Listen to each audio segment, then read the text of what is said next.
Okay, we're now into the regime of stochastic resetting. And Priya Kapoor will tell us about thermodynamic trade-off relations in that scenario.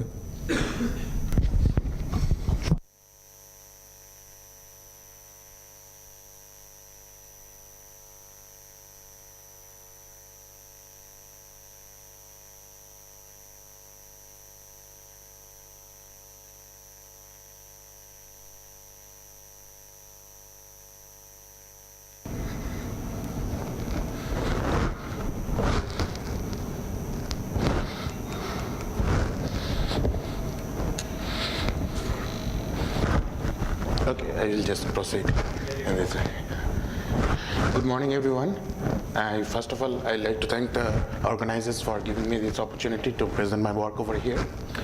The title of my talk is, of course, Thermodynamic Trade-off Relation in Stochastic Resetting.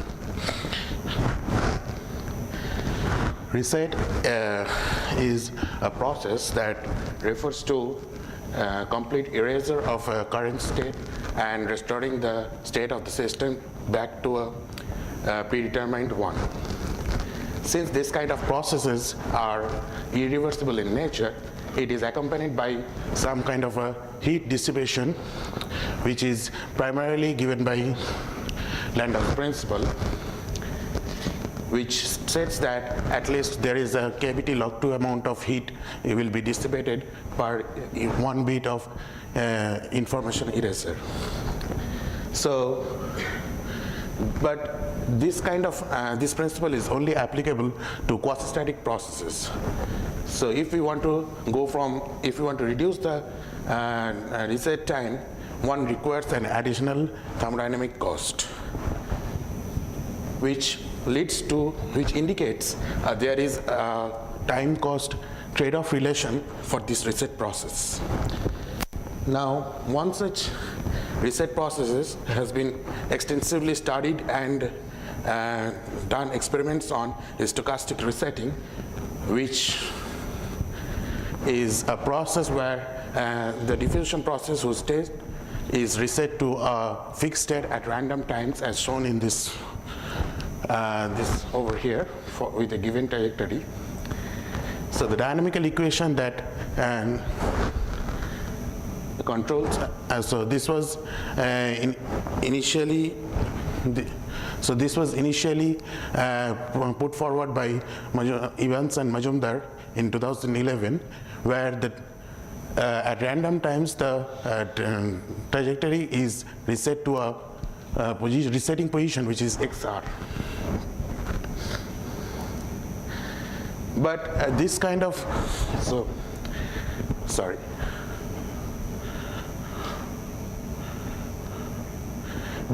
this kind of instantaneous resetting occurs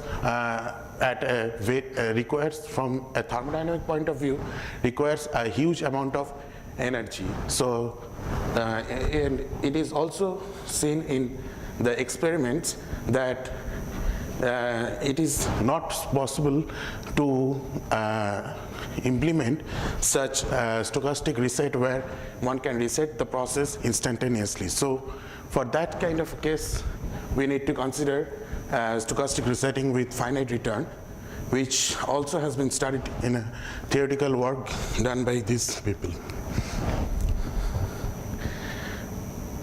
So so let's first formulate what is this stochastic resetting with stochastic return with finite time return processes. So here is a typical trajectory of such kind of a process where the particle is diffusing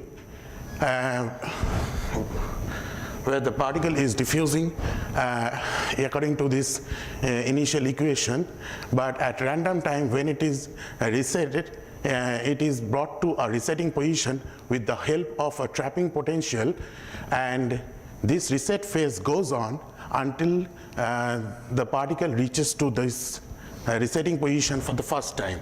The moment the particle reaches this resetting position for the first time, you switch off the trap, and again the diffusion phase follows. So now the question is, for such kind of process, what is the minimum searching time for a given limited energy, because that's our goal, how to do the trade-off thing. So for first passage time, we could only calculate it for analytically for this kind of a linear potential, where and we have calculated the first passage time to be, so I am avoiding all the calculation jargons, and the first passage time is given by this expression, which is a very simple expression, and as you can see, it is just the first passage time for the instantaneous resetting plus some additional time which is required because of the return phase. And it is proportional, and this extra time is inversely proportional to the strength of the trapping potential. So as one increases the strength, this whole process goes towards the instantaneous resetting process. So, and this is plotted over here, and as you can see, the simulation as well as the analytical results matches, and here also, as we increase this trapping potential, strength of the trapping potential, as we increase, it follows towards the instantaneous, which is given by this TI average. So the next thing that we need to consider over here is the thermodynamic cost of this kind of a process.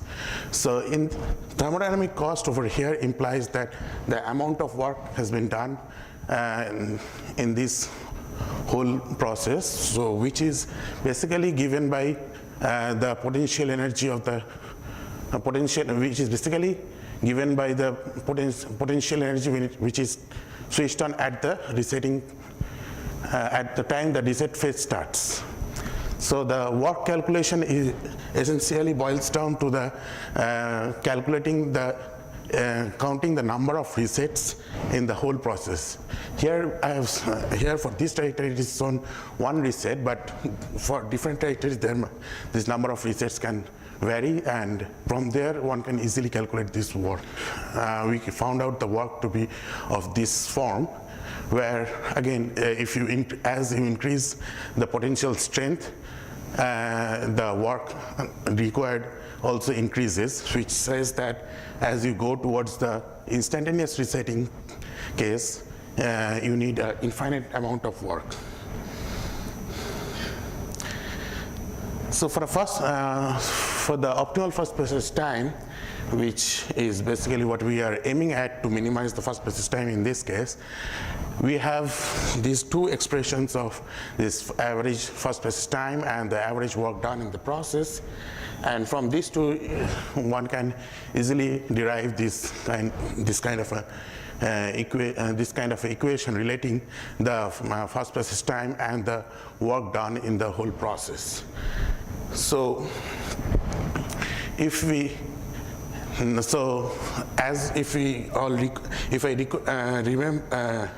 recall the initial question that I posed is that how to minimize the average first passage time for a given limited energy. One can see over here, as I've plotted, it decreases as we increase this average first passage, as we increase the amount of work done on the system. So as the amount of work done, average W goes to infinity, this first passage time at our optimal first passage time goes towards the optimal instantaneous first passage time in the long run.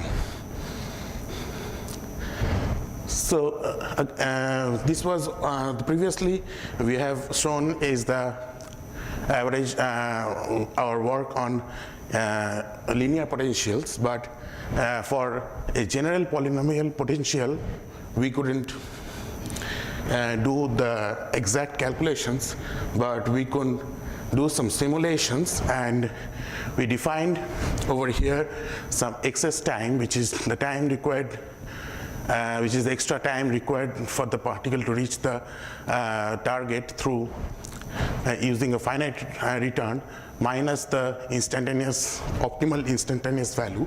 And if we plot it with respect to this average work, you see over here is that the extra time that is required decreases as we increase this average work. So if we have a finite energy source, one cannot decrease it, this excess time arbitrarily.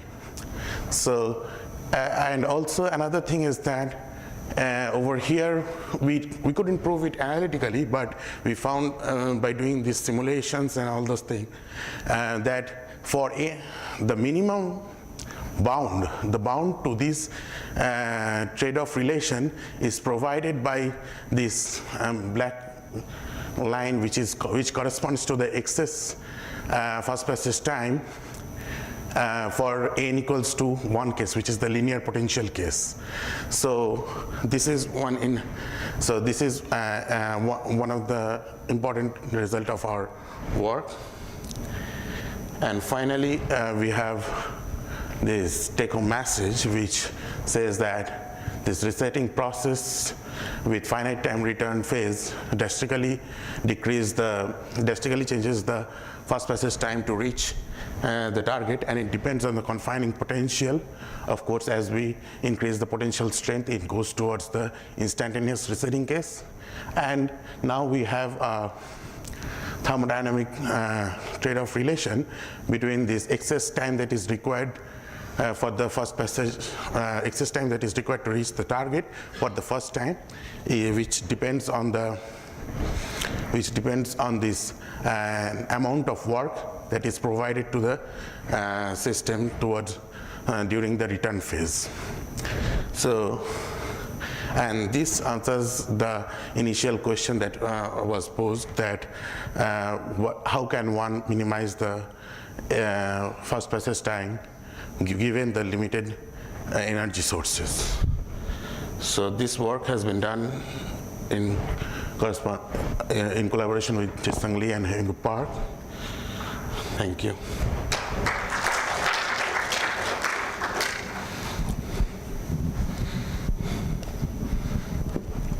Okay, thank you very much. We have plenty of time for questions. Yeah. Sorry, can you show that last plot? N equal to, yeah, so for n equal to 2, why do you get this? It looks like an oscillatory thing. Like for a given cost function, why do you get two optimal? Yeah, this plot I didn't understand. What is the red plot for it? So the red dot corresponds to this n equals 2 means that's harmonic potential. Right, yeah. But so why is it multiple value? Like at a given cost function, why are there 2? Because or 3. This work function is also dependent on the potential strength as well as the resetting rate. So there can be so there can be, if we so this work function is dependent not only on the potential strength, it also depends on the resetting rate. So depending on these E and R values,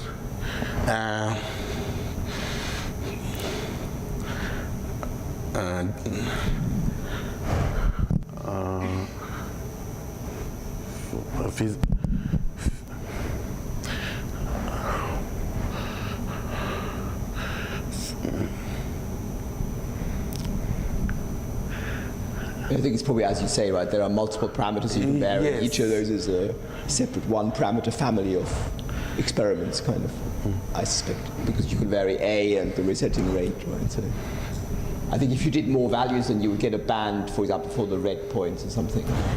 The band means, yes, there can be other, if we take different other A and R values, right, that corresponds to different other points over this space. But you'd be interested in the lowest one, kind of, right? That's what. Sorry? And you'd pick the lowest one to really, you want to find the optimum. These are. You would choose parameters so that you get the lowest. And these are not for the lowest one. We just calculated. These end values are for the lowest thing. For every set of data, this lowest points corresponds to the optimal one.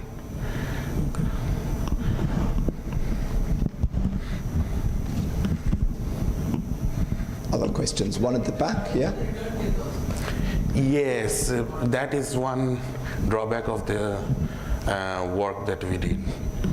So that's why it is getting added up rather than it's a negative. So I actually missed the question myself. What was the question? Can you repeat it? So he asked that one can reach the target even in the return phase. So that is not what we have considered over here. Okay. So. Other questions? I have one myself. So tell me again, what was the black line? Your sort of. So the black that's line the bound, is, everything else? Is the optimal excess time. And so this is the excess time for the n equals to 1 case. So this basically this plot where instead of TG here we just use instead of TG over here we use this TXS for the n equals to 1 case, which is a linear potential, the excess first passage time, which provides the bound for in general case. Is there a reason to think that n equals 1 would give you is the optimal? That we do not have any proof of that one. So it's we just found it. We did the simulation for different cases, and we saw that it is the situation. Right. So, okay. Any such proof will be. And then I have one more question. You started with a Landauer limit. So if you stay on this plot, is there a divergence at W equals KT log 2? If he goes towards 0? I mean, from your original motivation, you would think when the excess time diverges, that's the quasi-static limit, and then the work should be the Landauer limit. But your work goes to 0, does it?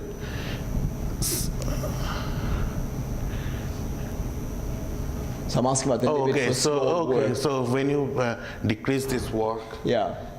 So if we decrease this work, it blows up. This first passage, this extra time blows up because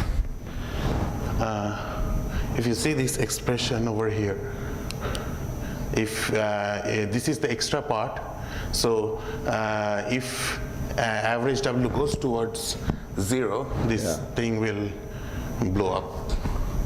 Okay. So nice. Short final question? If not, thank you again. Thank you very much.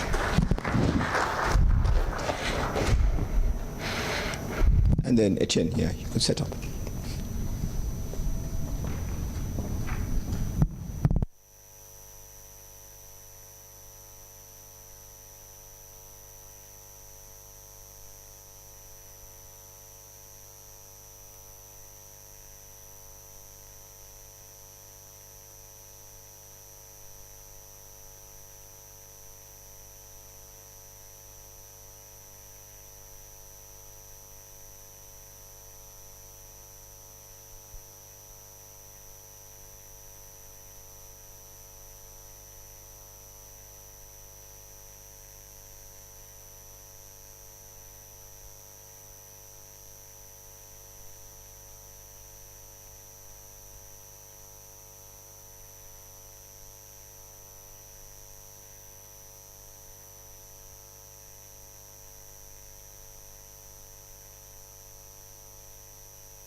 I think so. I'll try and give you a signal at sort of 14. Okay. Excellent. Okay, so as the final talk in this first session of the morning, we've got Etienne Fodor from the University of Luxembourg, and he's going to tell us about pulsating active matter. Thank you very much, Peter, for this introduction. And yeah, so let me start by thanking the organizers. Indeed, Orna, Pinaki, thanks very much for putting together such a nice program. Also, thank you very much for your help in ensuring I could get a visa and come and attend in person. Okay, so my work focuses mostly on the statistical mechanics of active systems. And the motivation for the work I'll present today is to introduce a new class of active systems, which I will call pulsating active matter. And this class of system is inspired by the dynamics of living cells and tissues. So I will present you interesting collective effects which emerge in this class of systems, some of which you can already see here. And I hope that by the end of the talk, you'll be convinced that indeed this class of system deserves further attention. So as a starting point, let me remind you very briefly what is active matter. Indeed, we already had a few talks on active matter, so I don't need to be very extensive on that. Maybe I should say, as a broad definition, active matter is the class of non-equilibrium systems where every component extracts energy from its environment and uses it to produce a sustained dynamics. And in most cases, one assumes that this sustained dynamics takes the form of directed motion, which means that motile particles extract energy and use it to self-propel. There are many instances of this type of motile particles. For instance, the Juris colloid shown here is a famous instance of a synthetic microswimmer. And what's so interesting with these colloids is that when you consider many of them, you can see clustering as shown here. This is again something we've seen in the previous talks. And as a theoretician, we like to build minimal models which capture this emergent behavior. And what is often assumed is that the self-propulsion is essentially a source of persistent fluctuations. It means that motile particles are particles which have a tendency to keep moving in the same direction during a given persistence time. And this is actually sufficient to consider fully repulsive particles and to have a phase separation as shown here, which is well known as the motility-induced phase separation. So much more recently, what people have started doing is to consider dense regimes of active matter. And again, we had a few talks in this regime during this conference. And I think it's fair to say that the motivation to consider this regime is to reproduce the dynamics of living cells in dense biological tissues. So indeed, if you consider, for instance, this monolayer of NDCK cells in a confluent layer, each of these cells is constantly in contact with its neighbor. And the dynamics of these cells is very fluctuating. It's powered both by thermal fluctuations, which come from the thermostat, and also by active fluctuations, which typically are powered by the hydrolysis of an ATP fuel. Interestingly, to try and reproduce the behavior of cells in tissues, what many people have been doing is to use the same ingredient as that of the active colloids and to transfer them into the dynamics of cells in tissues. So what you do is that you consider that each cell is a tile of this form, and you endow each cell in a tissue with a self-propulsion force again, so you have a self-propulsion vector whose orientation diffuses independently for each particle. So you also have interaction in this type of system where you say that the interaction with the neighbors are such that you would like to minimize the distance from a given reference value for perimeter and area for each of these cells. So this has been extremely successful as a model in capturing a rigidity transition where, as a function of the strength of the self-propulsion and as a function of the reference value of the perimeter, you have a transition between fluid and solid state, where, as you see, the fluid consists of having trajectories which can span the whole system, whereas in the solid state, you see that the trajectories of the cell are much more confined in a given area of the system. So as I said, this has been very successful, but what is surprising to me, and I think to some people as well, is that in this sort of approach, you assume that the only effect of the activity is to power the motility of the particles, and you completely discard any other potential types of active fluctuations which emerge in this type of tissues. So in particular, what is well known is that another way to have active fluctuations for cells in tissues is that these cells can undergo periodic mechanical deformations. So under some experimental conditions, you can show that actually this type of deformation is locally synchronized. So as you see in this series of snapshots, we have here some cells which are tagged. This is again an NDCK monolayer. And you see that over the course of 100 minutes, these cells are collectively expanding and contracting. So if you now combine two ingredients, one is that you have local contraction and expansion in a periodic fashion, and the other ingredient is that this sort of monolayer is confluent, which means that the packing fraction is constant. You immediately see that this can lead to the propagation of a contraction wave in the system. So the formation of contraction waves is something that has been seen in many experiments. I'm just showing you one here, which I think is very illustrative. So in this chymograph as a function of time and space, what you see here are these yellow stripes, which corresponds to activation of ERK, which is a protein, which is a marker of contraction.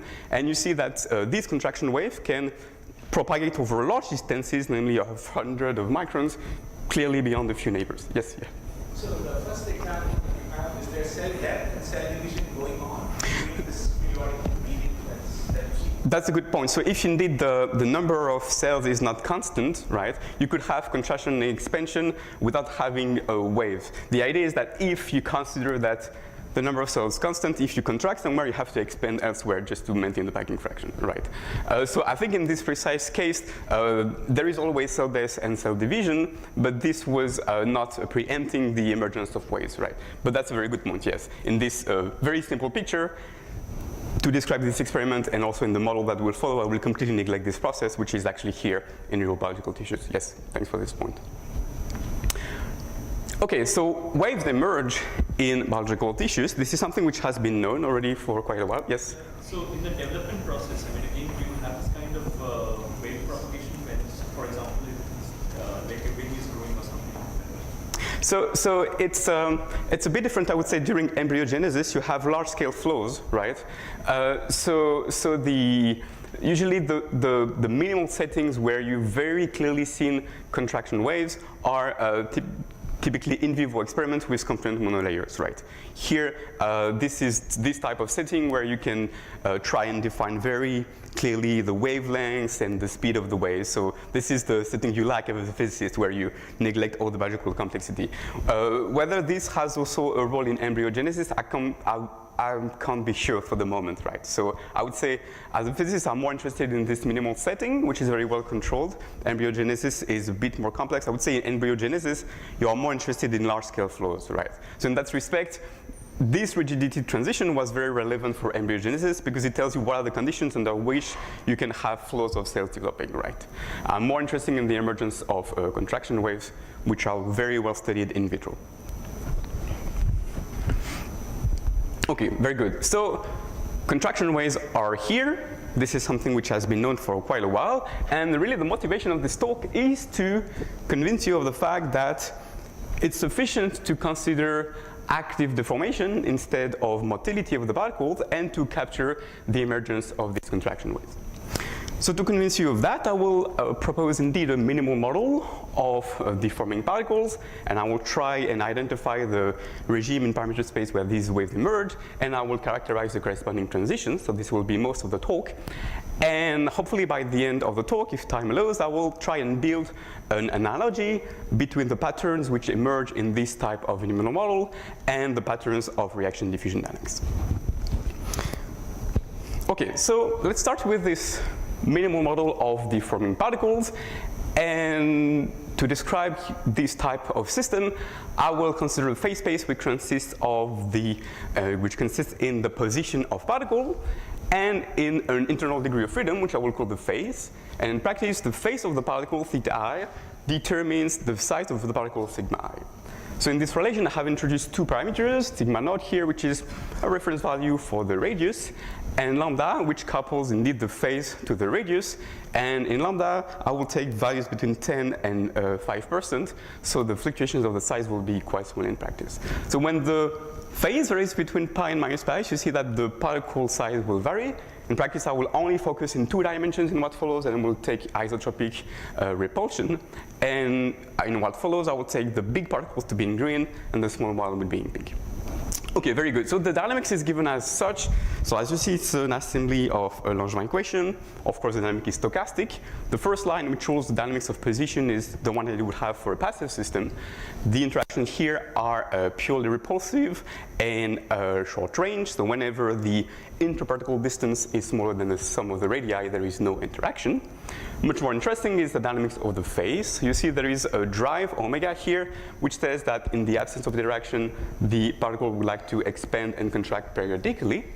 And then you have two types of other interactions. You have here the synchronization, which is local, so you only synchronize your phase with your neighbors. It has a finite range, which is exactly the range of the repulsion. And there is also this term here in the dynamics of the phase, which says that if a particle expands and if it overlaps with the neighbor, this will impede the expansion of the particles. Okay, so this is the model. And let me point out that this type of model was first proposed by Togashi a few years ago. And what I would like to show you now is that indeed this entails the formation of waves, and I can study the corresponding transitions. Okay, so as a first dive into the phenomenology of this model, perhaps the simplest thing to do is to measure the order parameter here, which quantifies how many particles are cycling in phase. And you can measure the average parameter, the average value of this parameter as a function of the synchronization strength, epsilon, and as a function of density. And if you do so, you very clearly distinguish two regions of ordered states. As you see, there is this yellow region here at moderate density and high synchronization, and there is also the ordered state at high density. So from this phase diagram, I would like actually to distinguish three phase boundaries. There is the one here at high density, which is merely depending on density.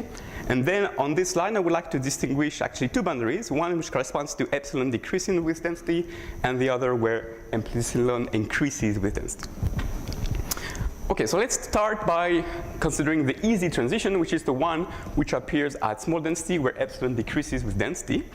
And indeed, it's simple because in this regime, there is enough space for the particles to expand and contract with only minimal contribution due to the repulsion. Therefore, to first approximation, you can completely neglect repulsion in the phase dynamics, and you end up with dynamics of this sort, which is very much akin to what we know as the Kuramoto model.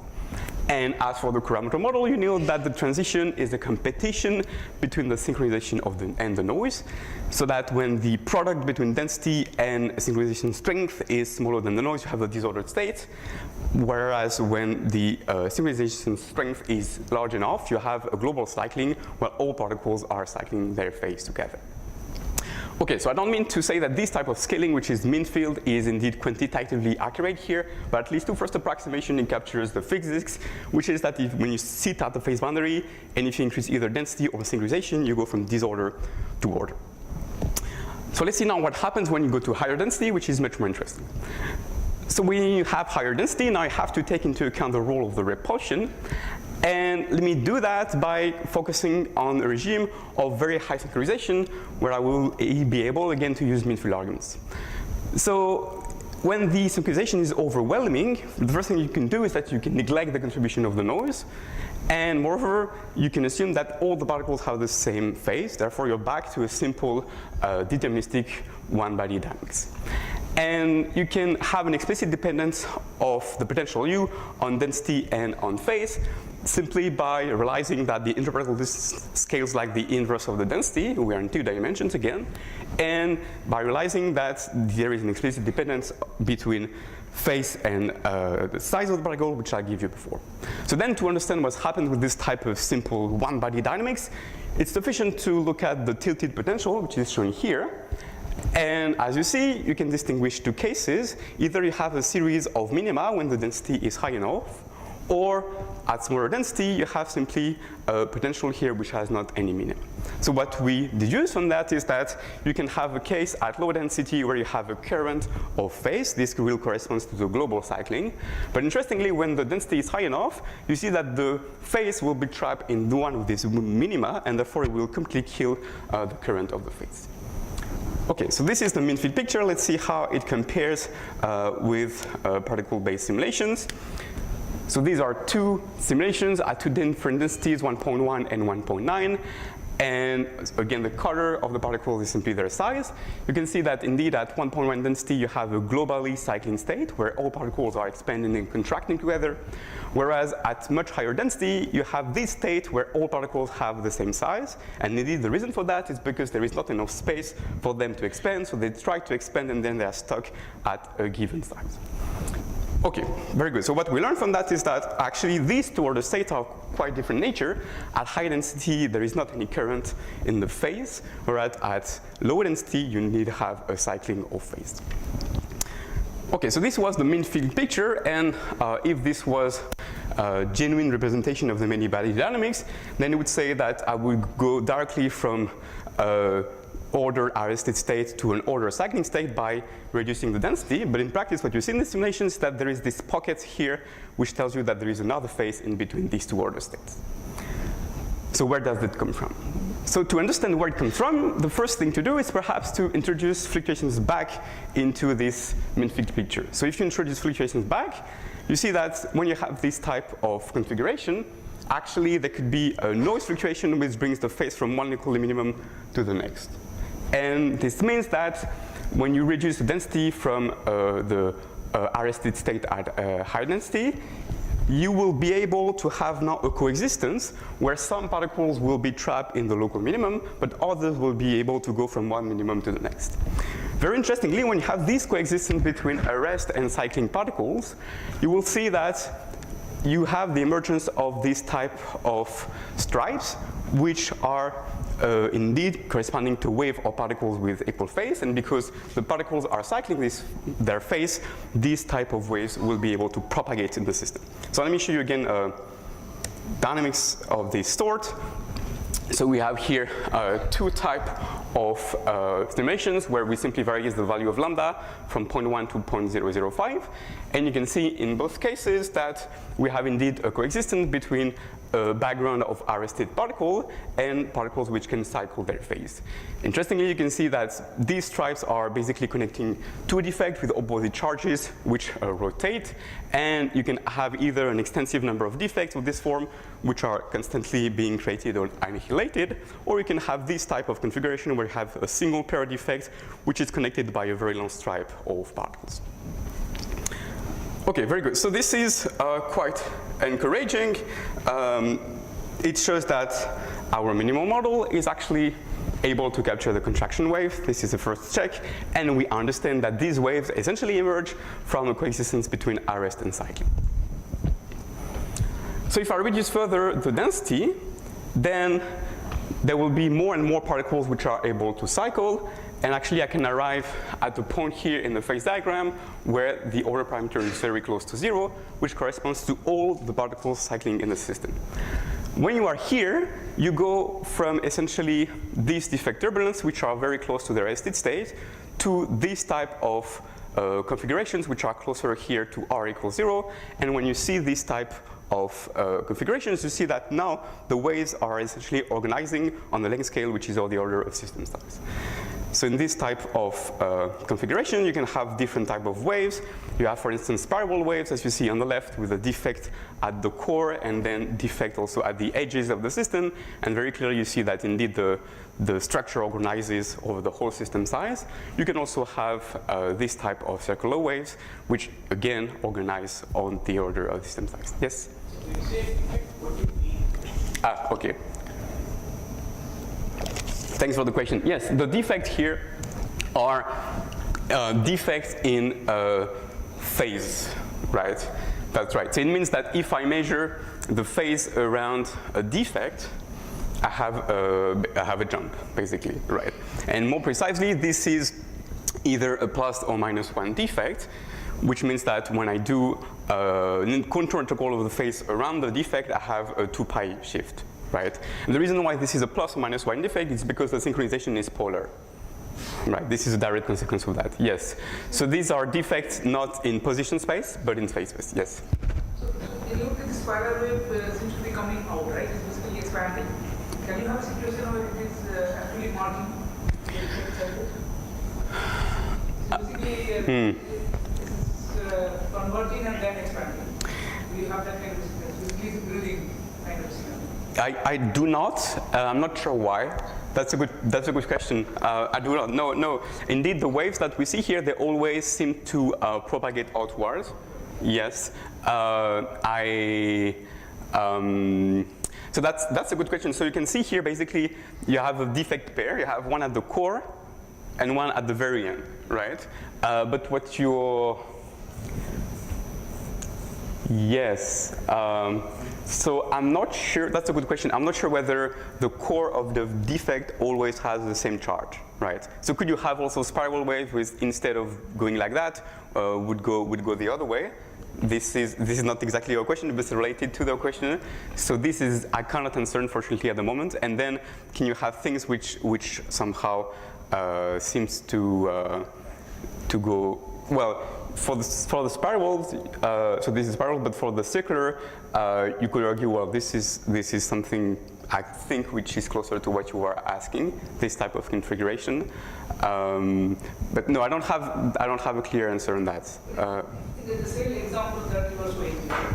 So there this set of 4-5 cells which expand and then contract. Yes. And then there is a cycle probably going on. Yes. So that scenario, can you reproduce here, or?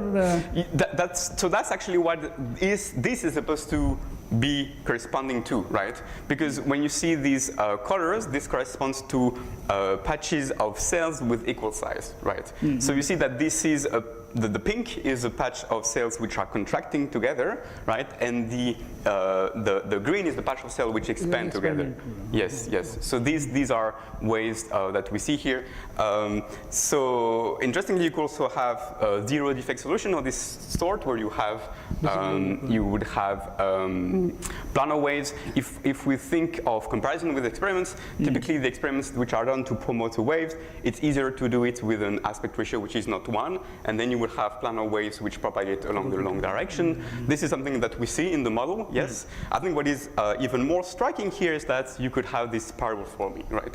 I don't know of any analogy of these spiral waves in empty cycle monolayers, for instance.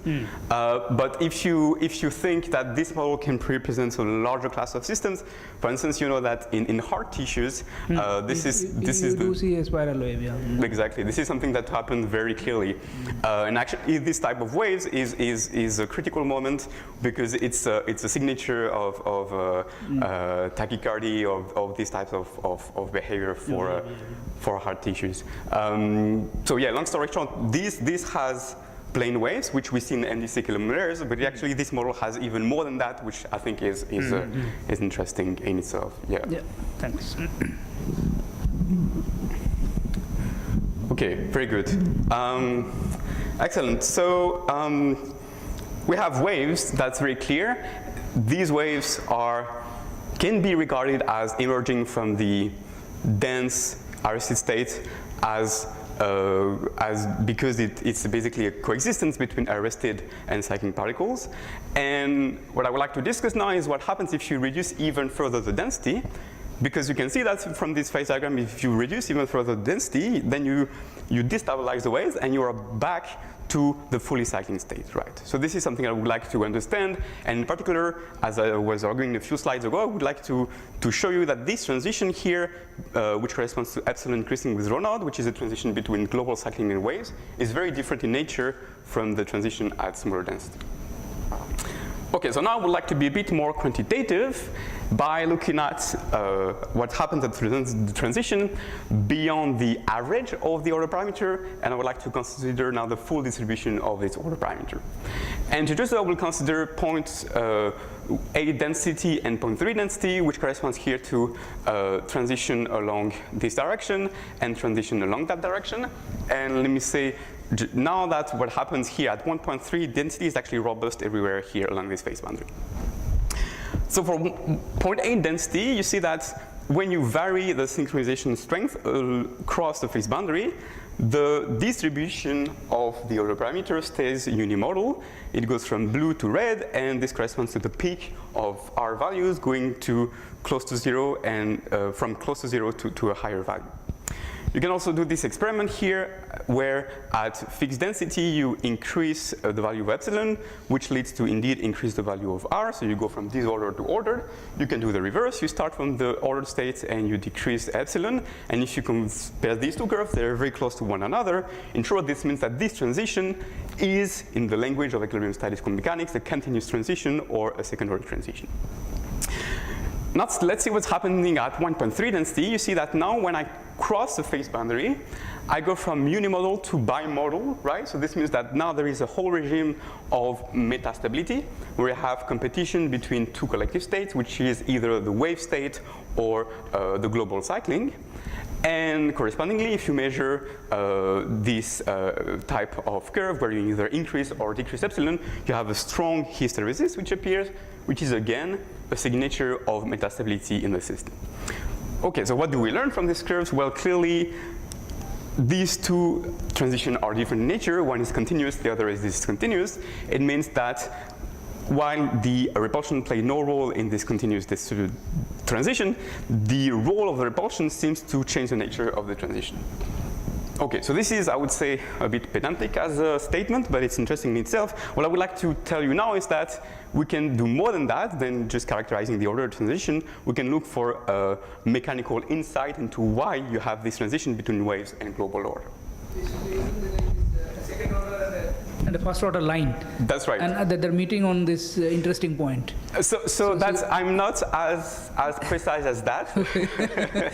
I'm a bit more. No, then you can have multi-critical points, which, yeah, if is there some signature of that? In principle, yes. Where is the three critical point? I'm not sure, right? What I'm saying is that everywhere here, I'm sure that you have a regime of bistability, yes? But where this bistability dies off to become continuous, I'm not sure exactly. Yeah. So schematically, I would say these are two phase boundaries, but actually, where is the point where they merge? We do not know now for the moment. Yes, but there has to be a point somewhere. Yeah. These are all in steady state. Yes. I know. Yeah. So these are steady state measurements, obviously, and for the hysteresis, you do that in finite time, right? So here the relaxation of the system matters, right? And this is why you have this metastability, of course, which is that you're doing that slowly, but not slowly enough to basically find exactly the same path forward and backward.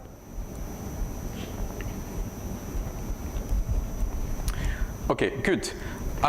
So the motivation was to go beyond just characterizing the ordered transition, but also look for a mechanical interpretation of the instability, which leads to wave or to global cycling. So to do that, let me do to take a small detour by looking at the statistics of a current, which is defined here in such a way that you see I summing over the instantaneous velocity of the phase, and I'm scaling these values such as the current is 1 whenever all the particles are cycling at their bare frequency.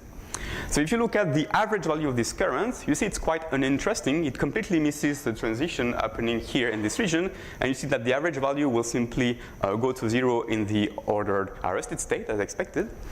Much more interestingly, if you look at the variance of the currents, you see that now there is a very clear signature which corresponds to the transition between waves and global cycling. So why is it so? So to try and understand that, you can actually look at the trajectory of the current. So this is the blue curve here, current as a function of time. And we look at this trajectory for two cases, either the waves on the right or the global cycling on the left. So in both cases, what you see clearly is that you have oscillations and that the amplitude of oscillations are much reduced for the waves, which explain clearly why the variance drop abruptly when you go to a wave state. So what we do here is that we actually compare the oscillations of the current with the oscillations of the packing fraction, which are shown in red. And what you realize is that there is actually a phase shift of pi over 2 between these two oscillations. So what does it mean? It means that whenever the packing fraction is increasing, right, you will see that the current is always smaller than its average value. And the reason for that is because when the particles are increasing their size, because they overlap beyond a given point, this will impede the growth of the particle, right? So what you deduce from that is that the oscillation of the current is a direct signature of the increased overlap of the particles.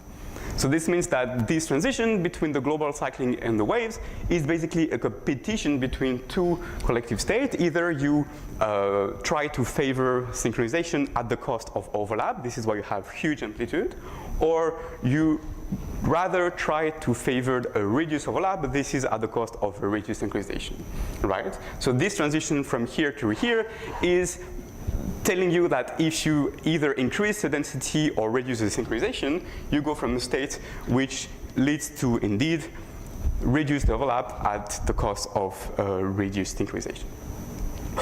Okay, very good. So this was all on this first part, and well, I hope it's clear by now that it's quite a rich phenomenology, which only relies on the active deformation of particles. There is not any motility here, and indeed it leads to formation of contraction wave, which can stabilize very nice patterns. So as I was saying in the introduction, there is an obvious, at least visual analogy between the patterns in this type of model and that of reaction diffusion dynamics. So now in the second part, I would like to be a bit more quantitative in building this analogy. So to do so, I will present another type of model, and I will argue that this is yet another instance of pulsating active matter. So this is a model which is a bit more abstract in the sense that we do not have any mechanistic interpretation as for deforming particles, but hopefully it has all the essential ingredients at play for pulsating active matter. So the starting point here is to realize that for deforming particles, the density profile is flat everywhere in the phase diagram. Therefore, to first approximation, you can actually assume that you could neglect the role of repulsion in the dynamics of the position, right? So let's do that, and let's consider simply a jump process where particles on a given site I can jump to neighboring sites without any constraint on density. So it's purely free diffusion. Moreover, each particle can be in either one of three states, which are meant to mimic the different sizes of the particles. But again, here I will assume that these three states are completely symmetric. There is not any big or small particles, which is another way to say that the repulsion does not play any role in the dynamics of the internal state. Okay, so I can formulate directly this stochastic process at the continuum level. So I will have dynamics for the population of particles in each of these three types. And as you see, you have a free diffusion, which is due to the fact that you have not any constraint on density on neighboring site jumps. And then you have this type of dynamics, which will be a jump between internal states. And as you see, the transition rate here is given by an Arrhenius form, where I will have a current F, which promotes a cycle in internal state in a given direction. So this is meant to mimic the deformation of the particles. And then I have this type of interaction, which says that on site, there is a local synchronization, so that if there are many green particles on a given site, then the particle which jumps would like to become green as well. Okay, so in short, we have three ingredients. We have free diffusion. We have synchronization, which is fully connected on site, so I can pile as many particles as I want on site. They all synchronize. And we have the drive, of course, which will promote a current in internal state. Okay, so if you try and again characterize the phase diagram here, we do so in a way where we distinguish either a local version of the order parameter, which is defined in terms of the local population of the three states scaled by the local density, or we have a global version of this order parameter where we consider here the total population of a given state integrative of the system divided by the total number of particles.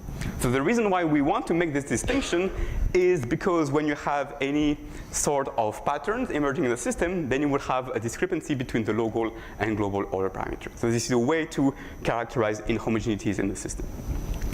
So you can start by looking at the regime of very high diffusion, and in this regime you see that the local behavior and the global behavior of the order parameter are the same. This is essentially the mean field limit, and what you see is that when you ramp up the synchronization, you start from a disordered state and you slowly increase the order parameter to arrive in an ordered state. So I can show you simulations of this microscopic model. Okay, this one.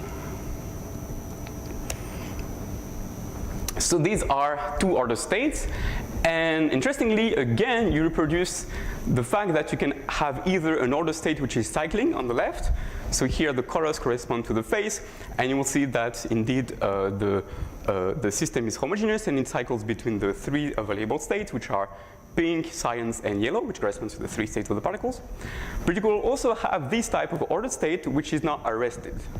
Right? So if the synchronization is high enough, you see that there is a first relaxation that you see now, and after a transient, indeed, all the phases of the particle are stuck at a given of the three states. So this is quite striking in the sense that the three states are completely symmetric, but the reason why you have here an arrest is simply because the fact that you have a finite number of states means that jumping between states is always costly in terms of synchronization. And in particular, in large and limit, right, it becomes possible to have this type of states where the global phase stays stuck in one of the three states. Okay, so at this stage we realize that, well, we already have two of the main phases of pulsating active matter. We have a globally ordered state which is cycling, and we also have a globally ordered state which is arrested. And then if you decrease the diffusion coefficients, you will see that now you have a discrepancy between local and global order. This is a signature of inhomogeneities, and indeed what you will see then is that this corresponds to the formation of waves in the system. So again, you can have either planar waves, which propagate in this manner, or you can have the spiral waves. And if you see the spiral waves, you see that basically it's a coexistence between, again, the three main states, which corresponds to cyan here, pink, and yellow, which are corresponding to the three microscopic states of the model. Okay, so all in all, what we see here is that I will argue that this type of reaction diffusion, which is fully connected, synchronized on site, is an instance of pulsating active matter because it has a fully synchronized state cycling, it has a fully synchronized state arrested, and it has the waves that we were looking for. So the reason why I'm bringing this model is essentially to arrive at this slide, which is giving you the hydrodynamic behavior in terms of the density, which is the sum of the population of the three states, and in terms of the local order parameter, which is again the sum with this exponential weight. And what would we see here? We see that the dynamics of density is very trivial, is just relaxing to a flat profile. This is what we expected. But interestingly, you see that dynamics of the order parameter here is reminiscent of what is known in the literature of reaction diffusion as a complex Ginzburg-Landau equation. Right? So what we have here is a power law expansion in terms of A and its complex conjugate, A bar, and we also have here a diffusion term. And if you try and compare this equation with the original complex Ginzburg-Landau equation, you see that if you shift the phase of this complex order parameter A, you do not leave the equation invariant. So what it means is that there are some phases which are preferred in the model, and this is the reason why you have an arrested state. So you can learn a bit more. In particular, if you kill the synchronization in the microscopic model, you are back to a linear dynamics, right? Which tells you that indeed the synchronization is the main factor which leads here to non-linearities at the hydrodynamic level, and therefore which can stabilize patterns. Okay, so what we learned from these minimal models is that actually you don't really need repulsion to have pulsating active matter. All you need is an internal drive, which is a monomolecular reaction. You crucially need synchronization. This is the ingredient that will lead to nonlinearities at hydrodynamic level. And then you need diffusion, but again, you don't need really to have nonlinear diffusion. Free diffusion is actually enough to reproduce this type of behavior.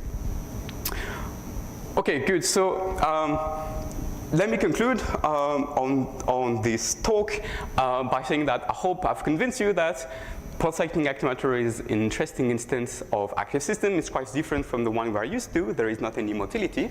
Instead, the activity is the ability of particles to deform. This was the first model, or from a more general perspective, is the fact that you have a periodic drive of some internal degree of freedom. We've tried to build an analogy with reaction diffusion, and in doing so, we can essentially see that the spiral waves that we see in both models are very much reminiscent of the spiral waves that we see, for instance, in the Belousov-Jabotinsky reaction in this type of experiment. So let me conclude indeed and thank Yue Zhang, who is the PhD student who drove most of the first project, Alessandro Maricorda, who is a Marie Curie fellow also in the group, who drove the project on the lattice model. And thank you for your attention, and I'll be glad to take questions.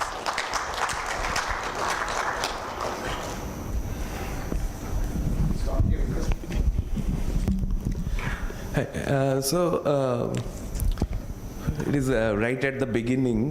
So when you showed that there is this pulsation, Yes. so I wondered that overall the system is incompressible, right? So from where the extra material is coming, like when you are increasing the volume? Because you don't have any cavitation or anything. So the packing fraction is constant, yes, that's sure. And the idea is that indeed when you locally contract the cells in order to maintain the packing fraction, this means that you have to have expansion somewhere else, right? And I was arguing this is the mechanism which drives the contractional waves. Again, provided that you neglect the death and birth of cells, and provided that you are in a confluent type of setting. Okay, but when you showed the overall expansion and contraction, so Yeah. in that overall expansion cycle, then it will not work, at least for your system size, right? So in my system, it's not exactly the same in the sense that there are actually there are fluctuations of the packing fraction, right? There are regimes where the particles are not completely overlapping, and so if I try and show you again the movies. So for instance, when you have waves of this type, you could argue that the fluctuations of packing fraction are quite small, so the system is fully packed overall. But interestingly, if you look at now, for instance, these spiral waves, if you look at it in more details, you see that there are clearly fluctuations of packing fraction. So when it's green, it's quite packed, right? It's almost crystalline. But when it's pink, you see that clearly Oh, those are gaps, actually. That's right. Exactly. So in that respect, we expect that the propagation of contraction wave here is accompanied actually by compression waves. That's right. So this is something that, for instance, in the other model we completely neglect, where we're saying that the density profile is completely flat. This is not true actually in this case. Yeah. This is something that we would like very much to understand, right? If you look at the phase diagram, so this type of state, which we call defect turbulence, is really at the very close to the orderized state, and then it's when you reduce density that you have these forming, right? But how is this a transition? First question, and then you see that interestingly, going from defect turbulence to that is not only allowing for a compression wave to occur, it's also allowing for the number of defects to completely decrease, right? So you go from an extensive number of defects with very little compression wave, or negligible ones, to a sub-extensive number of defects, even a defect-free solution with now pressure waves. This is something we see and we're trying now to characterize, but at the level now, it's only very qualitative. Yeah. Okay. Thanks. Here, I think, yeah. Yeah, so there is now very clear evidence from experiments at least that heterogeneity in cell stiffnesses plays a crucial role in migration or metastasis or whatever it is. Okay. At the level at which one needs to capture waves, I assume you assume all cells to be identical in your model. Is it how close do you get to an experiment where you do have heterogeneities present? Yeah, that's a very good question. So indeed, although the size changes, the strength of repulsion does not, Yes, right? yes.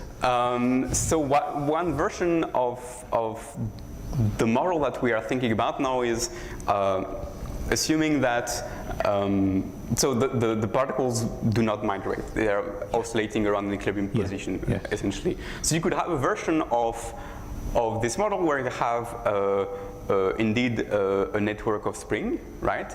And you could argue that the oscillation of the size is equivalent to changing the stiffness of the spring equivalently, right? Yeah. So I would argue that we don't have here change in strength of repulsion, but that effectively the changing the range could be seen as changing the stiffness that connects to neighboring nodes, right? But that's a very good point. I did not know that this was actually experimental evidence. So people know that during metastasis there are cells which have a completely different cell membrane stiffness, and the way they like the perimeter to area ratio is very different for those cells. I see. Which is telling you indirectly that these cells are different. at least in their stiffness constants. I see. So I was wondering, if It is worked by Max B. I mean, you can. Okay. I see. Yeah, so there is yet another version of this model where you could actually, you could start really from the vertex model. So Max B indeed is the main author there. And what you could do here is that you could promote this parameter, P naught, as a stochastic variable now, right? Yeah. So you could actually oscillate this. So P naught is actually, it's a perimeter per unit area. So you could oscillate this, which will be, I think, equivalent to what you propose. Yes. And I would expect you would lead to similar phenomenology. Yeah. So it would be interesting though, because by definition, the vertex model, there is no gap between the particles, right? Yeah. So it would be interesting to see whether you can actually have spirals with the vertex model, because in our case, what we see now, at least qualitatively, and that's what I was showing you in the movie, is that to have spirals, you have not only to have contraction waves, but you also have to have compression waves accompanying that. So that would be very interesting to consider a version of the vertex model. And there's also a possibility that these sort of defects start acting as sources of your wave centers, meaning the waves originate from regions of low stiffness or high stiffness. Yes. Well, I think to some, so this is quite obvious here, but to confirm that with the vertex model would be super interesting. Yeah. Thanks. All right, thanks very much. Okay, other questions? We have time. We don't have to clap yet. We have 2 minutes at least until 11. I missed out. What was the amplitude of your oscillations? It's quite, that's a good question. It's quite small. So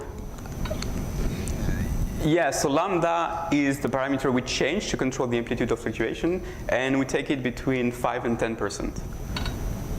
Yes, so so you can see it qualitatively.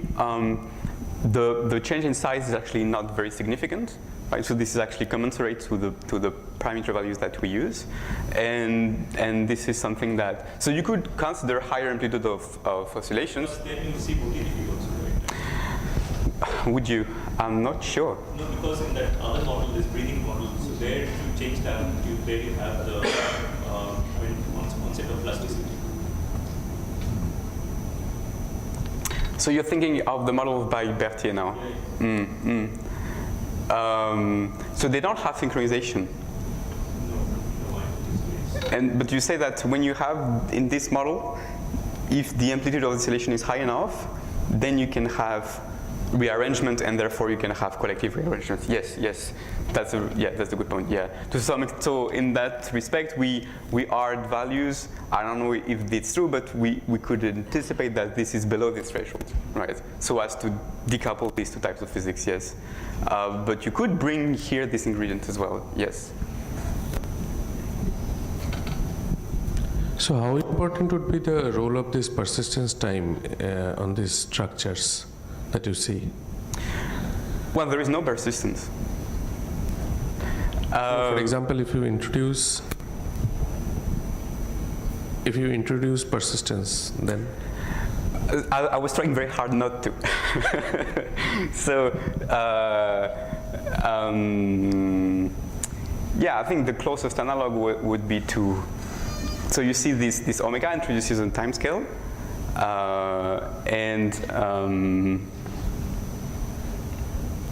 it's a bit hard to answer this question. So maybe the closest to persistence here could be the noise amplitude, right? So for instance, if you have active Brownian particles, you would say that the dynamics of the self-propulsion orientation is theta I dot equal noise, and then dr is the inverse of the persistence.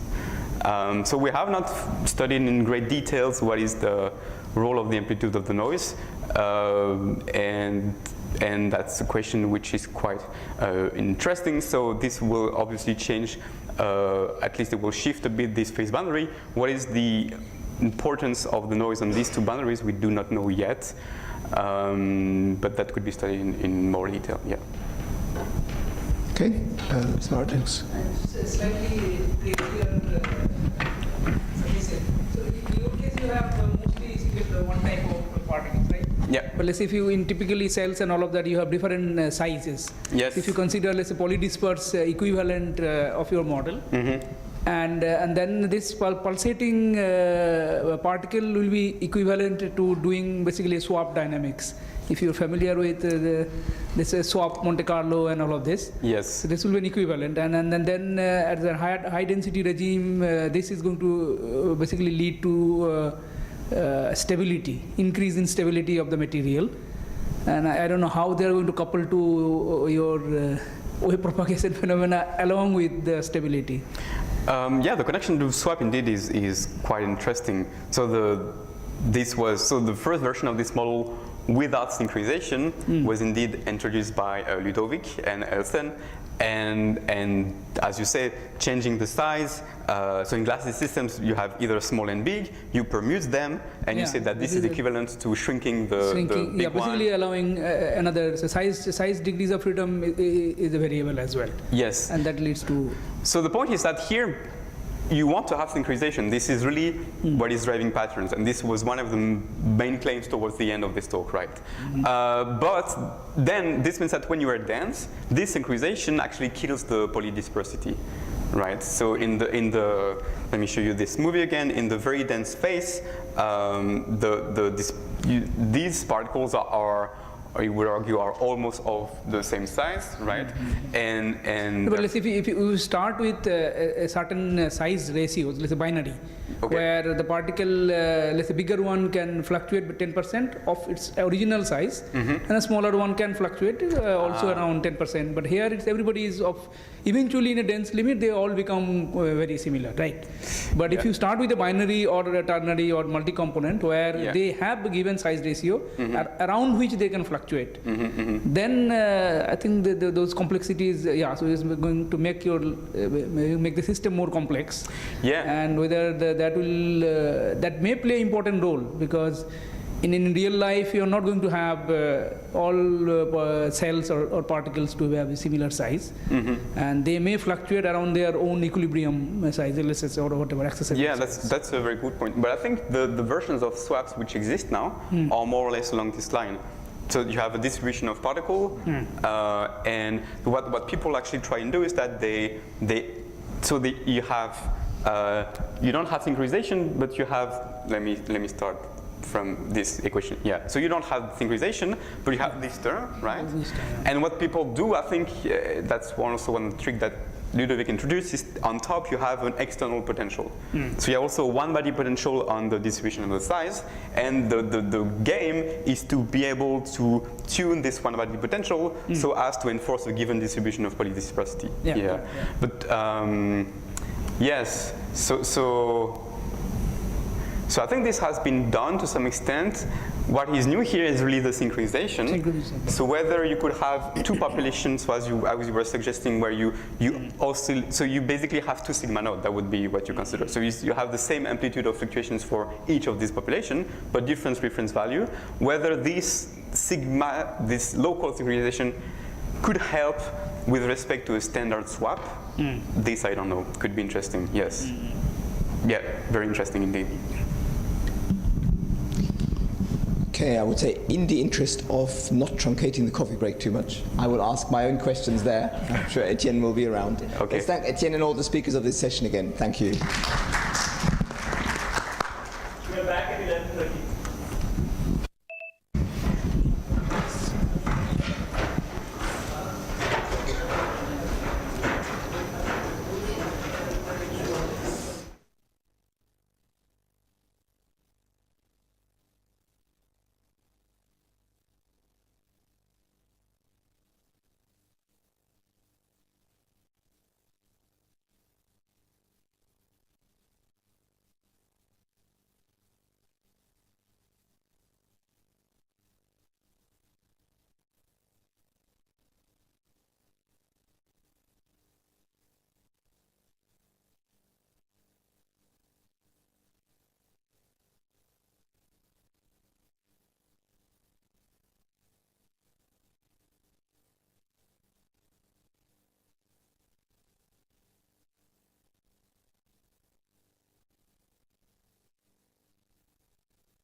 Okay, welcome back to the last session.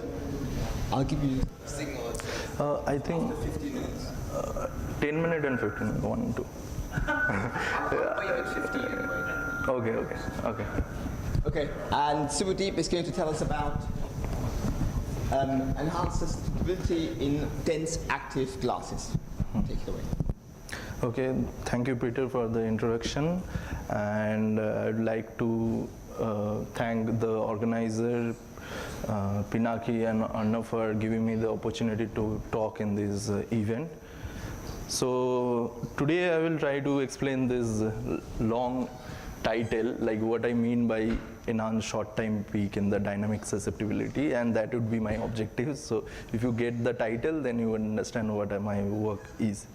So for the last couple of days, there was so many talks around the glasses and active. So I will try to make a bridge around those activity and glass and try to make a connection between them in the dynamic perspective. So for the simplicity, I will break down the whole talk into few simple questions, which we definitely use, like what, why and how. So the what question would be like, what is glass, what is active matter anyway, and what is active glass in general. And after that, why we are observing what we are observing and how we can quantify it to use it further in the observation or any experimental setup. So now, what is glass? So as already it was been discussed by Smarjit yesterday, I will not go into the detail, but some of the crucial point I will mention, because when in biological system recent days, like many of them have mentioned, so there is something called dynamic heterogeneity. Like when people measure, these are certain hallmarks of the glassy system. Like when you see the MSD, if there is a plateau regime due to the caging effect of the dense medium or the disorder system, we see a caging effect. After that, we also see the two-step relaxation of the two-point correlation function. And dynamic heterogeneity is also denote the difference in the slow and fast-moving particle in general.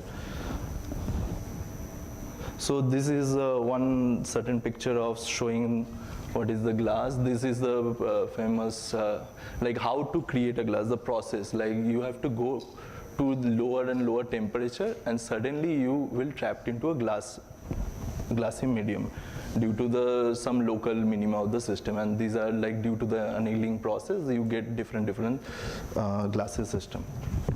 Now again, what is active matter? Active matter in general, if you think about, is like when a system of particle, due to their own internal energy, can move in the system, can be considered as an active matter. So this have been shown in like living tissues, and also when like some certain granular matter in experiment vibrated in the disk, in between the disk, it injects certain energy into the system, and this particle shows certain collective behavior due to that motion of the system of particle. So these are some examples which you might recognize previously from certain slides. These are due to the polarity of the movement of the fish, you see this kind of fish school, and this is the murmuration of Stirling, where the cluster of I will say cluster, so the bird cluster is moving and having some order in the system, like movement has order. And this is the famous epithelial cell molar layer, where it has been shown that the heterogeneity increases when it has been computed due to the movement of the fast moving particle, percentage of particle. And this is the genus particle, which has two different chemical reaction with the system and get a kick out of it and have a persistent direction, movement in certain direction. So what is active glass? So active glass can be considered in two ways. Like one could be like, okay, we know what is glassy system, and we put some active particle which has their own internal energy, can move into the system. Another thing that can be done as like if the active system as a whole can be condensed into a dense medium, that can also thought of as a active glass. So this is one of the earlier paper of showing like if a particle, like Rituparna's paper, like if a particle can be considered as a trapped in a field due to this or neighboring particle, then we can give a Legge-Jevons equation, and this, okay, where is it? This active force you can see with certain noise has been added directly to the equation of motion, which we also do during the MD simulation. So there are two noise you can notice. One is the thermal noise, another is a thermal noise with some width of tau p, which coming from the persistent time. Now this is the result which we will be needed, that's why I'm showing it again. So this is the MSD, which shows like there is certain combination which gives the effective activity kind of stuff, and effectively that gives also the temperature kind of quantity if you do in a equilibrium equipartition energy kind of calculation. So this combination is following this MSD as well as Q of T, and they have said like, okay, this effective activity, effective temperature is valid in this quantification. But later it has been shown, like Kalol's paper, like if you do like 4-point correlation, which is a second, fourth order, second fluctuation of QT, then you won't see any overlap, but you see strikingly diverging effect due to the increasing activity. So with increasing activity, you see there is no overlap, and it is the trend is keep increasing, and it has been supported by the theory of some modification of IMCT, which is active IMCT, and that shows this that can capture that trend as well. So it was shown that okay, the effective temperature might be valid to certain degree, but may not be valid in other moment. So yeah. So the model I'm using is 3D Cobb-Anderson here with binary mixture, and the activity in the system I have introduced in terms of RTP, random tumble particle, which has certain F0 per particle force. C is the refraction of particle, and tau p is the direction along which the particle movement is persisted. After that time, it will again reassign the direction of the particle, and as a whole, there won't be any net drift due to the activity in the system, so that the system motion is, particle motion is conserved. So system has no drift. So these are some dynamic quantity we are going to measure here, which is 2-point correlation function, which can be defined in terms of simple overlap function, Qt, and chi4. Chi4 is nothing but the fluctuation. It is motivated by some spin glass quantification earlier, where it has been shown that if you consider the fluctuation in Qt, you will get the chi4 like terms, and we are defining it as a dynamic susceptibility, which is also a measurement of heterogeneity in the system. And typically around the tau alpha is the when the Qt falls up to like 0.3. So around the tau alpha region, the chi4 gets a peak. So that point people typically denote as a chi4 peak. At least in here it has been denoted that. So yeah, now back to my data and simulations. So what I have done here is like I have considered like system of particles ranging from 400 to 100,000 and changed the system size, and I have changed the activity force and concentration. If you remember, the Kalol's paper only has change in F0. So if you change the concentration also, it has been not analyzed fully, but here it has been shown like if you change the activity also, there would be change in chi4. So what I have done is like by plotting and taking some kind of interpolation like VFT like, we got a overlap of Qt, which is corresponding to some temperature and activity combination gives us a similar tau alpha. So this is like last system size. What we have done is like 1,000 and 100,000. You can see here like the 2-point correlation and their corresponding chi4 peak is there. And around the small time, you can see there is a peak. So we are going to focus, as my title suggests, in the short time here, and we are going to focus into that, and we are going to change the probing length here to get a better amplification and to observe for smaller system as well. So we will change the probing length to 0.18, and we can see there is, by changing F0 for a fixed amount of tau alpha, there is a certain trend with increasing activity when we are changing the F0, and we can see the similar change when we change the concentration as well. So the trend is valid for both F0 and C at the short time itself.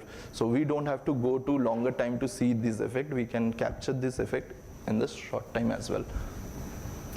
So now you can see there is a certain trend when we change the activity. Here we have couple of parameters in hand to check with. So what we can do is like we can change the system size and see what is happening, and we can also fix the system size and change the activity as well. So first two slides, what we have done is like for the passive system, if we change the system size, there is a increase in activity, but there is as well as shift in the time scale as well.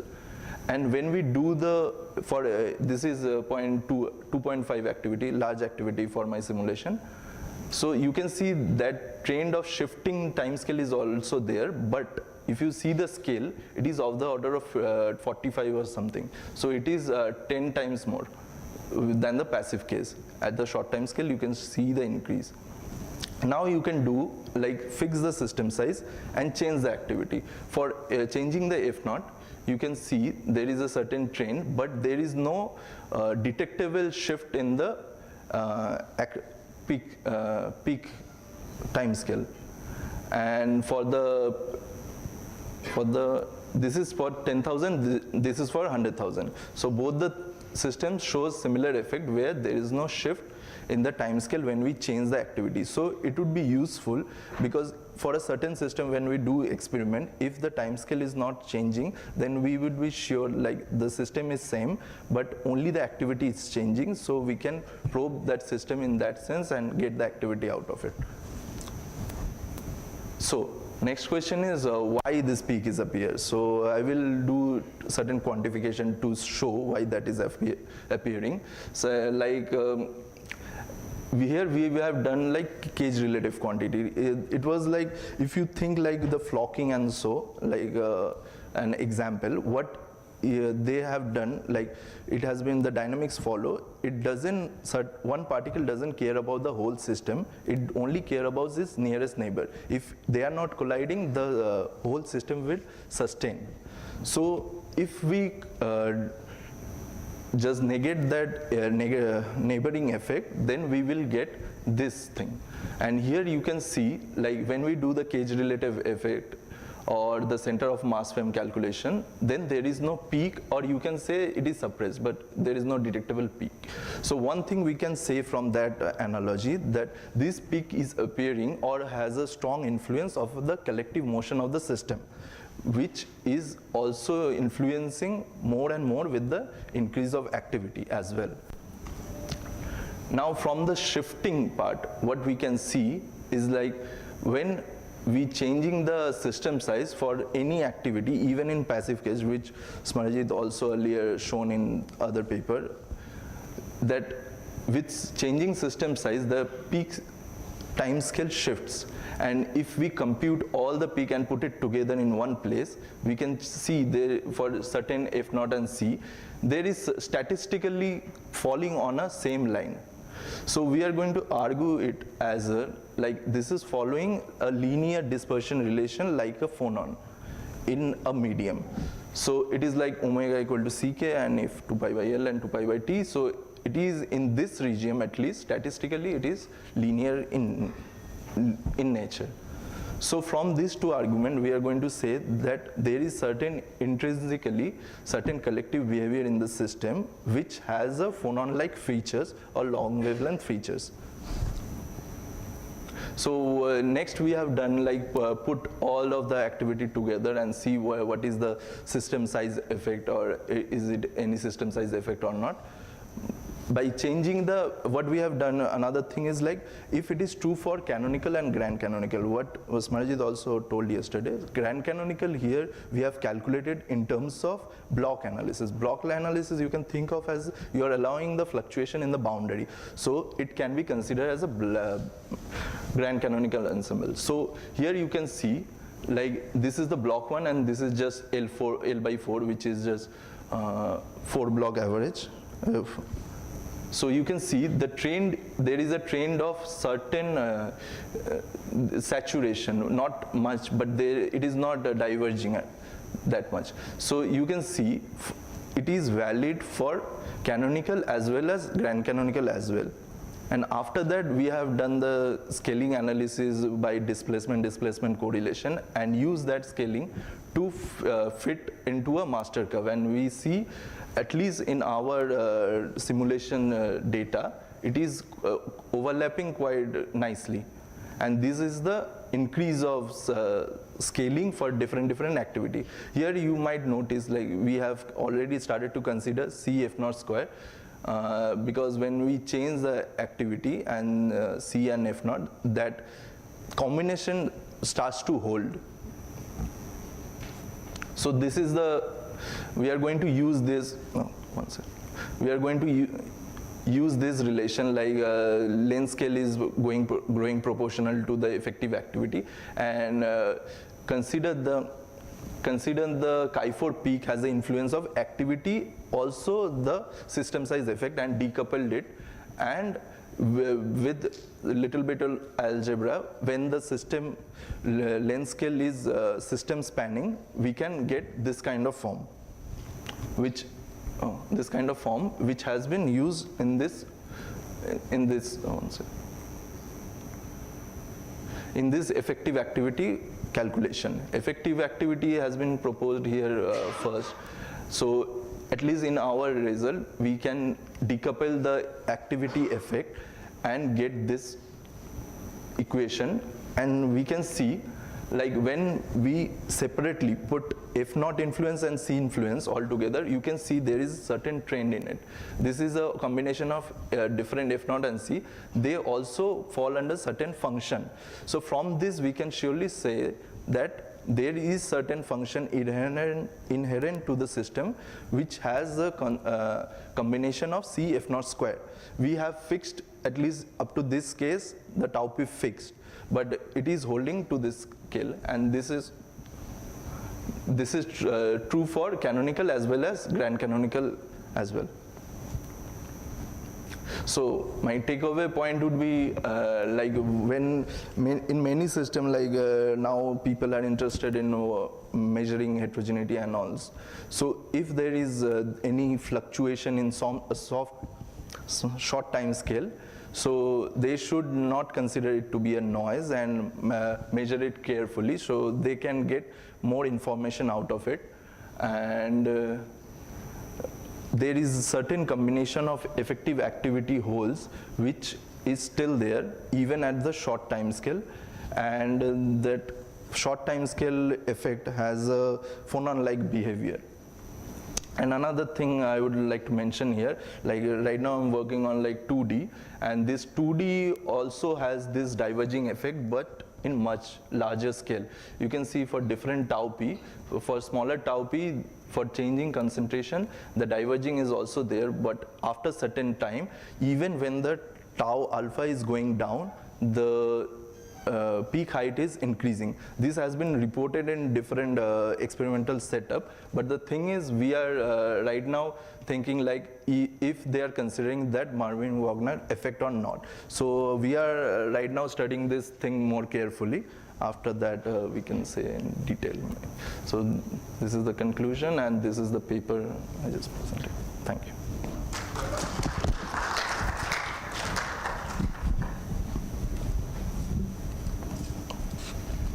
We have time for a couple of short questions. Can I ask one quick question? So you're scaling off the timescale with system size. That just means you're looking at excitation of phonons on the system size scale?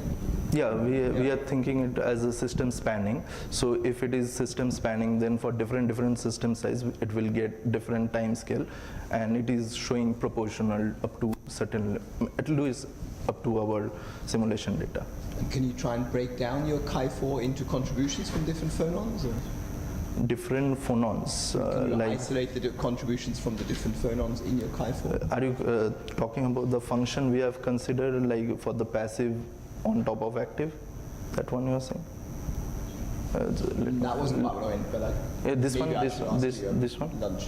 Yeah, maybe. The question was whether one can decompose the Chi4 into contributions This from one, different phonons. we have considered it, but that can be done or not. That was your question. Yeah. So for now, we have considered it in that decoupling thing, and after that, we have shown that it is showing certain this one showing good agreeability here, at least in here.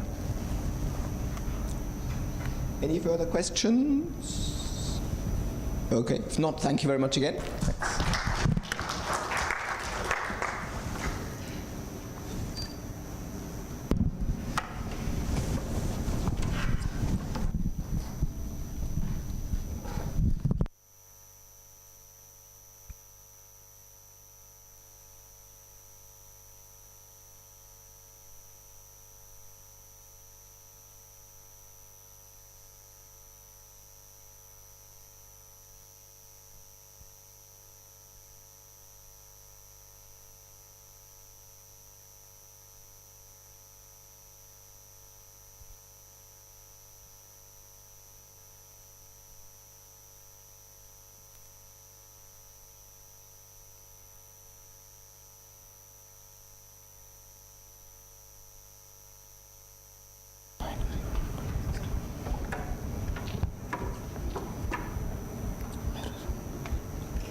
Okay, and next up, Vinay is going to tell us about designing spatial inhomogeneity.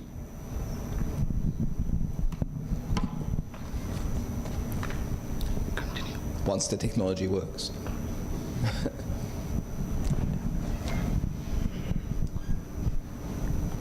Okay, take it away.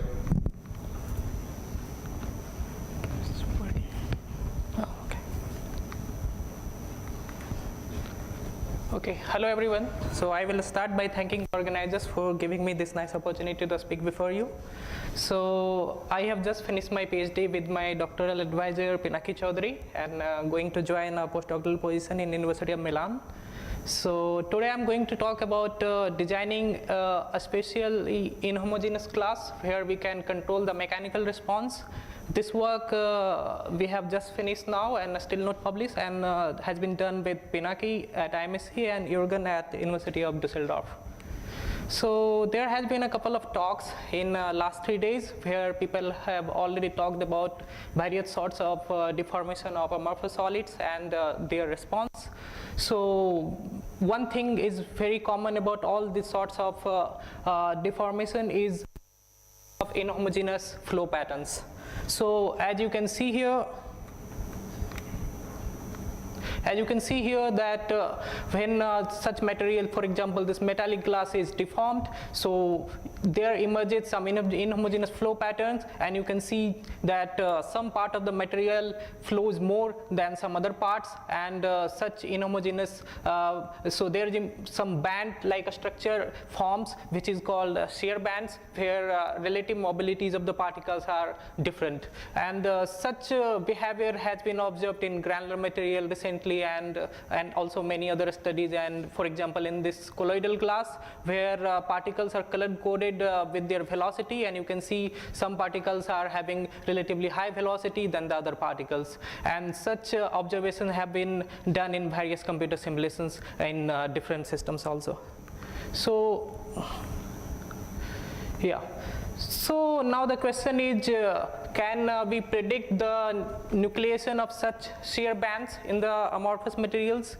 So as we can see here that in this particular study where The first one where the shear transformation zones have been tried to predict by varying the protocols, but their claim is that is highly dependent on the protocol. If you slightly change the protocol, the nucleation of such shear bands completely changes.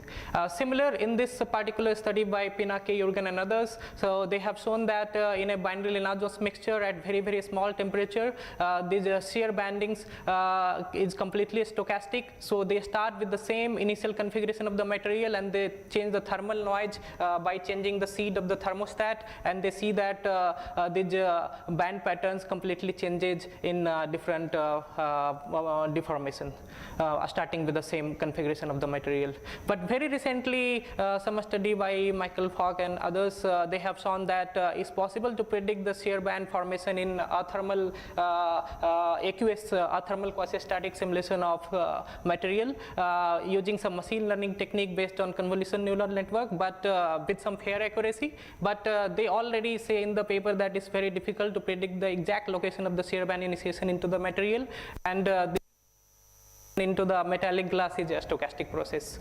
So now it's very important to understand, is there any way to control, if we cannot predict with fair accuracy, to control the formation of such bands into the material. So this particular study where they try to create porous classes by introducing different sort of porosity or different sort of pores also, where you can see that they can able to control the yield strength, elastic modulus, and also the direction of propagation of the band. As you can see here is tilted one, and here it goes to completely the horizontal one as you increase the porosity.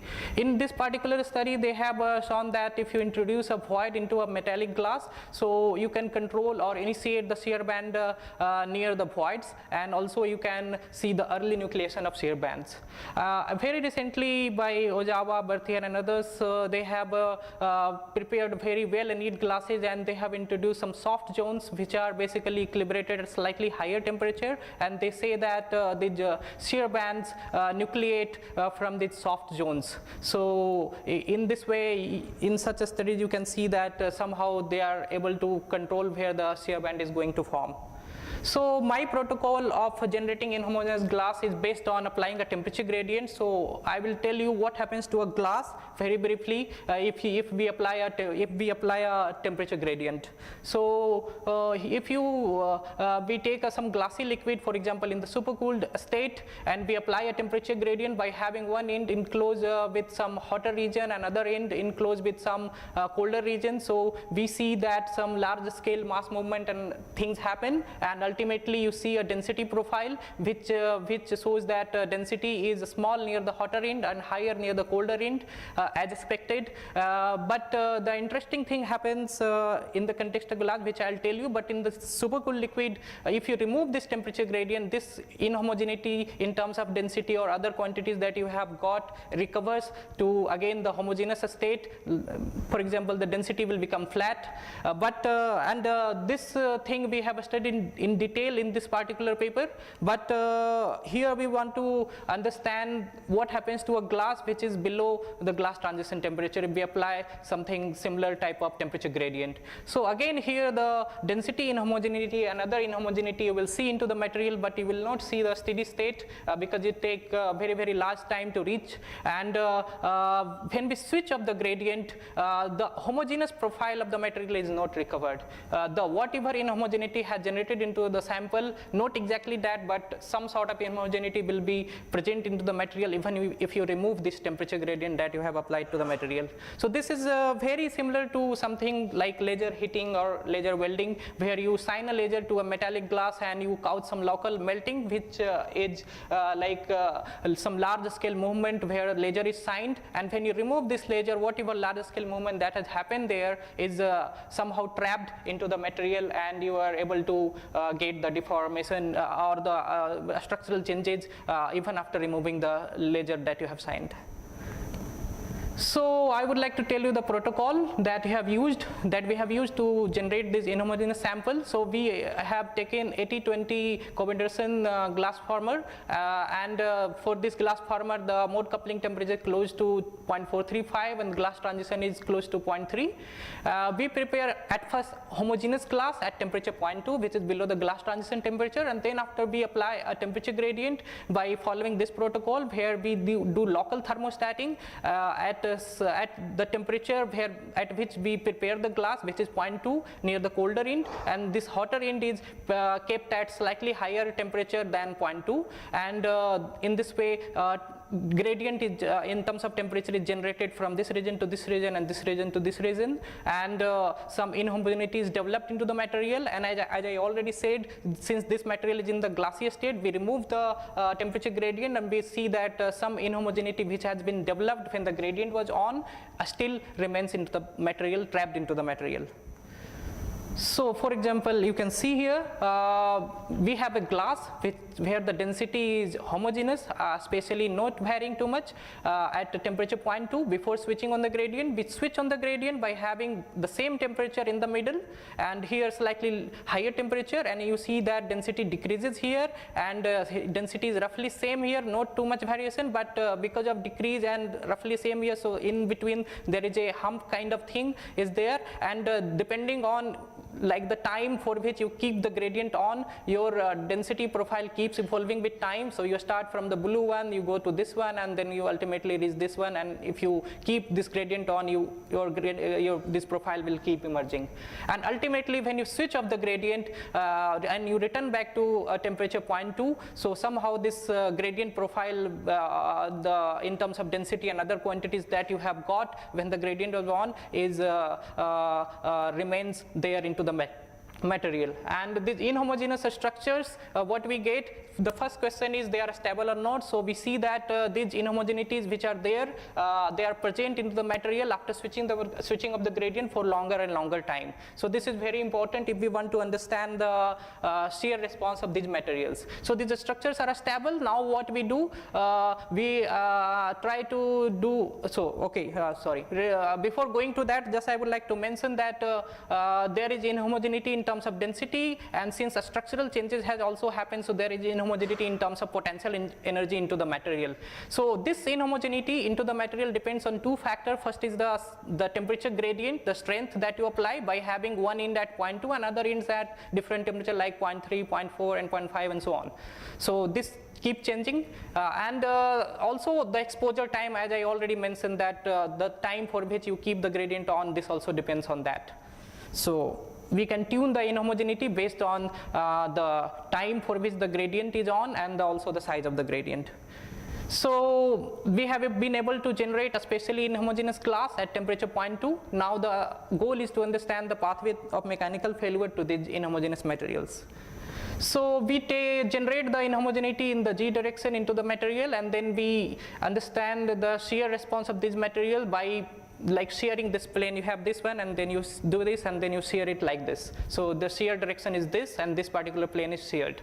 And we control the temperature at 0.2 at which the glass was prepared using the DPD thermostat. And this is the macroscopic response of the material for different temperature gradients that we apply and prepare different glasses. So you can see where temperature gradient is not applied is the dotted one, black one line. So we can already see that there is some change in the yielding behavior of the material.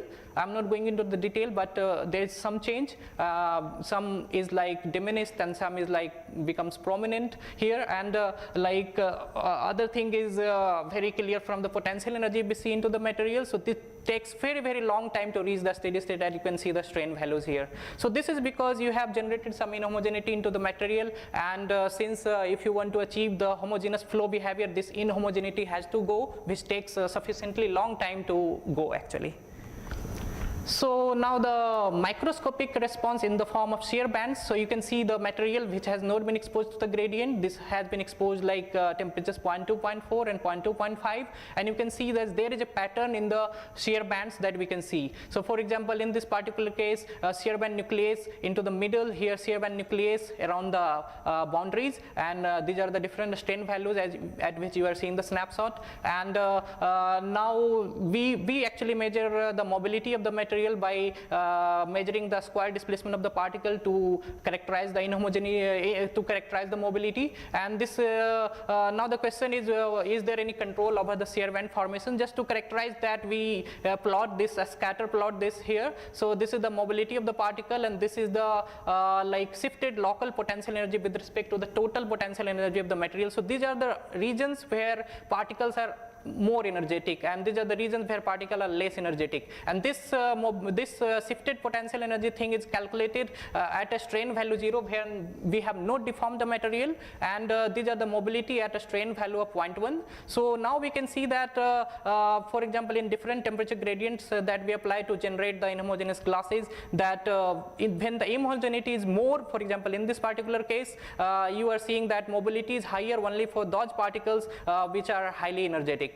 And this particular trend reduces if we go closer and closer to the smaller temperature gradient when the inhomogeneity is decreased. And for example, when we don't apply any temperature gradient, purely homogeneous sample, here roughly the particles are equally likely on both the sides, highly energetic. So there are other factors which are governing the nucleation of shear bands here. But here inhomogeneity is controlling the shear band formation.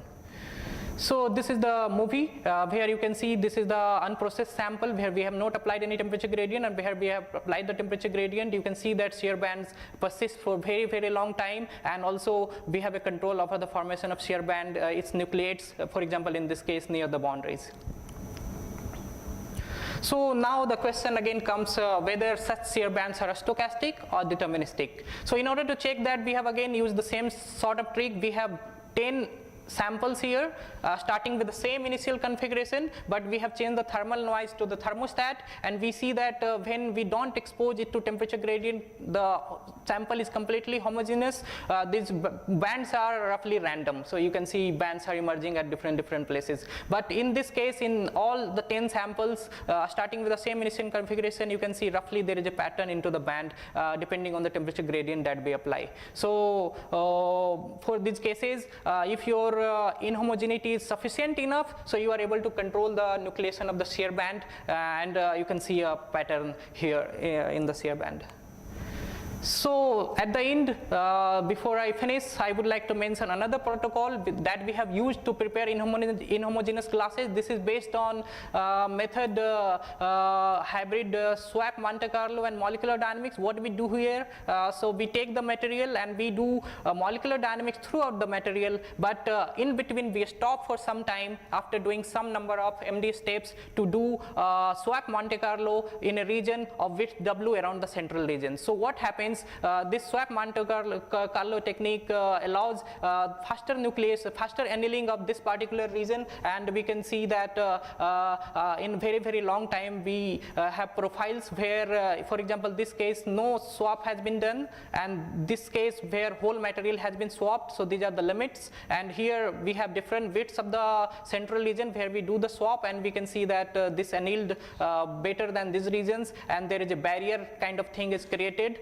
And here one thing is important, that these samples are roughly dominated by the variation in our heterogeneity in terms of the potential energy, not in terms of density. Roughly you can see density is varying a little bit, but not too much. So we have studied the similar type of shear response of these materials, and we see that here also there is a very clear control over the formation of shear band. For example, these are the poorly annealed classes. These cases you can see shear band is at random location. This is well annealed glass. Also shear band is random location, but shear band is sharper, which has already been reported by others. And in these cases, shear band nucleates, for example, near the region where energy is higher near the boundaries. So in this particular case, we have been also able to control the formation of the shear band. So now I will finish that we have been able to create inhomogeneous classes by applying temperature gradient, and also by doing this inhomogeneous annealing protocol, and we have been able to control the formation formation of shear bands by doing such protocols, and we hope to submit this paper soon. Thanks a lot for your kind attention. Okay, we have time for a couple of questions. Yeah, there's one over there. So in any protocol, suppose you form the shear band, and suppose you keep on shearing for long time, does it always go to fluidized state, or Yeah, shear band it goes to fluidized state. For example, here you can see this is the potential energy, and this is the case where no inhomogeneity is there, and this goes to the same state, but it takes very, very long time. You can see the strain is close to 20 when it reaches the steady state. So it homogenizes, but it takes long time. I see. So this is unlike the case for if you have some attractive interaction or something where the shear band can persist for indefinite time, basically. Yeah. Okay. Thanks. Okay, one more question maybe, if there is one. I had one. Are there cases where the shear band nucleates in the cold region as well? It looked like you had some of those. Yeah. So for example, you can see the pattern